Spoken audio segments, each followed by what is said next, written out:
Hello, TikTok. My name is Michael Graves, as it shows on my handle, my user handle. I am 49 years old. I'll be 50 in June. And hold on. Okay. I'll be 50 in June. Let me see. I am a current resident of Sao Paulo, Brazil.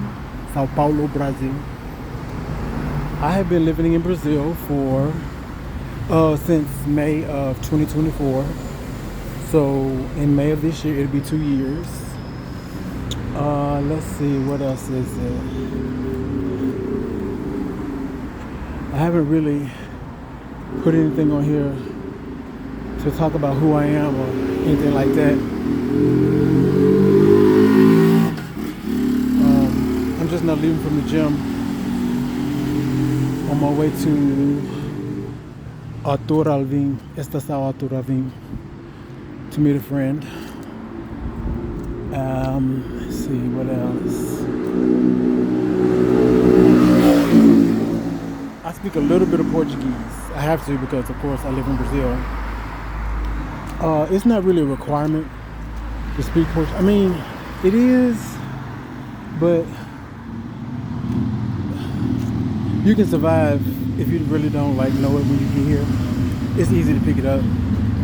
You pick up the stuff that you need to survive, which is what I did. I studied for 3 years before I got here on Duolingo. So I know the basics. The sentence structure is I kind of got the sentence structure down. It's just remembering the words and the verb tense. For everything else, I use Google Translate. My job, I work at Grupo Pão de Açúcar, which is a grocery store.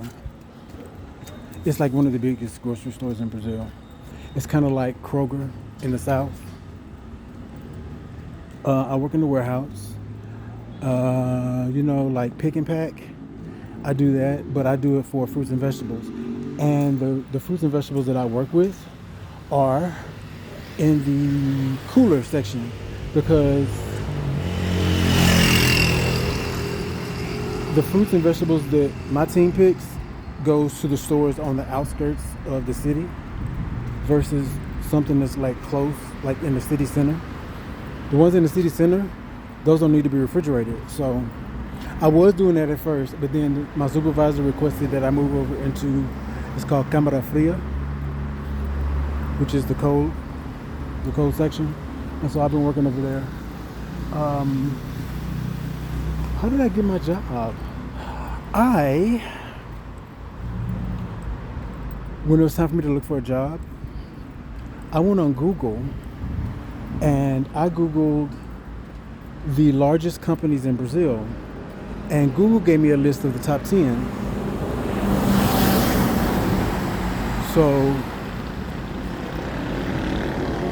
I went to the website for the top 10 companies and I applied for positions at all of the companies that did not require specialized training. So, and then I ended up with Grupo Pão de Açúcar.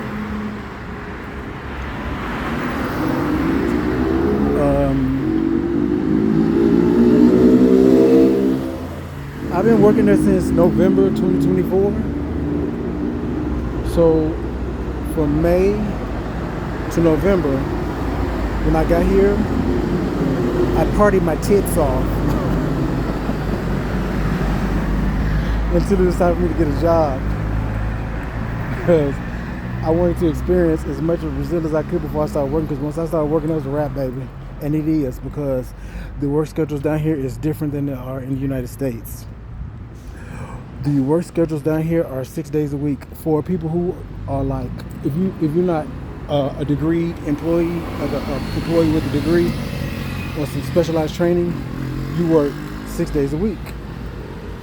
So Tuesday is my day off, and then I work 3 Sundays, and then I'm off a Sunday.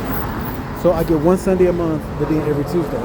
But because there's so much demand for food all the time, obviously, um, I ended up working on my off days. So I get a lot of overtime. Also in Brazil, if you make less than $3,000 a month, I think, you don't have to pay income tax.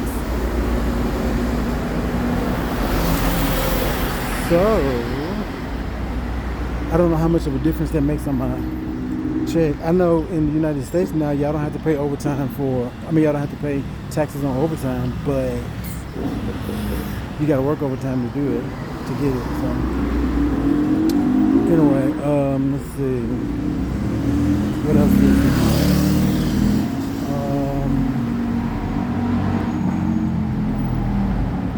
When I got down here, I didn't have no place to live. I stayed in an Airbnb for the first 6 months. And then I met somebody who was really nice. Really, everybody in Brazil is like nice as fuck. I met this guy off Grindr, as a matter of fact.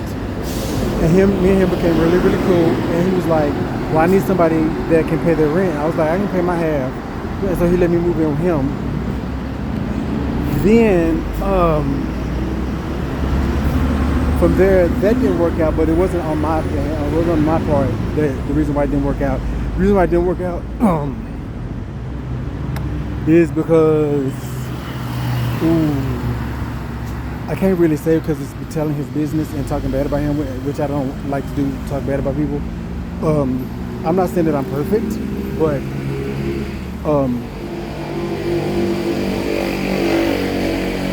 he displayed some microaggressive behavior, and I had an issue with that. So I met someone else, and he was like, I got a room that's for rent, and it was cheap. It's like 300 reais, excuse me, not dollars. You got to be careful when you say the difference between dollars and reais down here, because if you say dollars, honey, that means something else to a Brazilian. It's like 300 reais cheaper. So per month. So now I live with someone else. I tried to get an apartment, but most places aren't too keen to rent an apartment to a foreigner. So. And also, I didn't have any Brazilian credit at the time, which I'm working on now. So that's my life in a nutshell. Now, so if you're a subscriber on my page, now you know who the fuck I am.